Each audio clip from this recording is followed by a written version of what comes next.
दक्षिण भारत में कर्नाटक और कुछ हद तक तेलंगाना के अलावा बीजेपी अब तक किसी राज्य में अपनी मौजूदगी का खास एहसास नहीं करा पाई है, लेकिन उसे दक्षिण में पाव जमाने का फॉर्मूला आखिरकार मिल गया। ये फॉर्मूला है नारी शक्ति का। मोदी सरकार दशकों से लंबित महिला आरक्षण बिल को संसद से पास कराने की ऐतिहासिक कामयाबी को लोकसभा चुनाव में भुनाने की पूरी तैयारी कर चुकी है। हाल ही के विधानसभा चुनावों में बीजेपी की कामयाबी के पीछे महिला वोटरों की अहम भूमिका रही।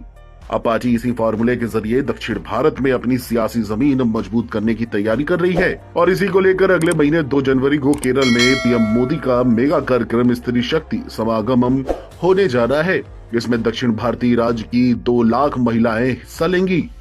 केरल बीजेपी के अध्यक्ष के सुरेंद्रन का तो दावा है कि स्त्री शक्ति कार्यक्रम अभूतपूर्व होगा। दक्षिण भारत में किसी भी राजनीतिक दल ने अब तक इतने बड़े पैमाने पर महिलाओं को जुटाने की कोशिश नहीं की। पीएम मोदी का कार्यक्रम थ्रिसूर के टेक्किनकाडु ग्रांडों में होगा, जिसमें तमाम बैकग्राउंड की महिलाएं शामिल होगी।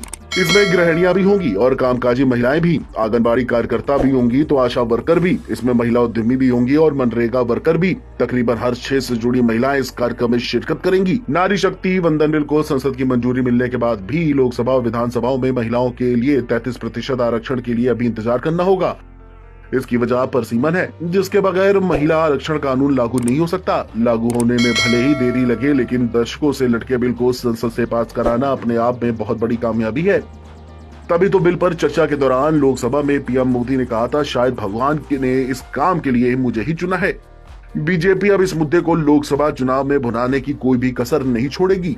पीएम मोदी की अगुवाई में बीजेपी ने पिछले साल ही धीरे धीरे एक नया वोट बैंक तैयार करने में कामयाबी हासिल की। ये नया वोट बैंक है आधी आबादी यानी महिलाओं का। ऐतिहासिक महिला आरक्षण बिल को संसद से पास कराना उसी दिशा में एक बड़ा कदम है। एक ही बार में 3 बार तलाक बोलकर महिला से रिश्ता खत्म करने की बुराई, तलाक के बिद्दत को बैन करने से मुस्लिम महिलाओं का फायदा हुआ है। केंद्र की मोदी सरकार और राज्यों की कई बीजेपी सरकारें महिलाओं को सीधा फायदा पहुंचाने के लिए तमाम योजनाएं चला रही हैं। 19 के लोकसभा चुनाव की बात करें तो तब भी देश में कुल 51 करोड़ वोटर थे। इनमें से 44 करोड़ महिलाएं थी। चुनाव में महिलाएं बढ़ चढ़कर हिस्सा लेती हैं। 2019 में पुरुषों से ज्यादा महिलाओं ने वोट दिए थे। चुनाव आयोग के रजिस्टर्ड आंकड़ों के मुताबिक महिला वोटरों में से 67.18% ने अपने मताधिकार का इस्तेमाल किया, जबकि पुरुषों के मामले में यह आंकड़ा 67.02% था।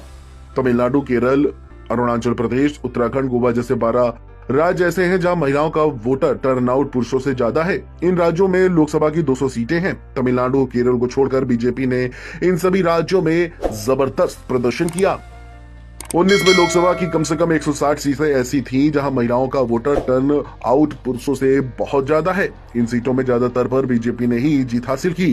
केरल में बड़े पैमाने पर स्त्री शक्ति कार्यक्रम के जरिए बीजेपी अब दक्षिण भारत में भी महिलाओं को लुभाने का दांव चल रही है।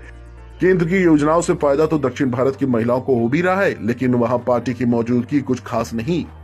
अब केंद्र की योजनाओं से फायदा पाने वाली महिलाओं तक पहुंचकर पार्टी वहां दमदार मौजूदगी दर्ज कराने की पुरजोर कोशिश कर रही है।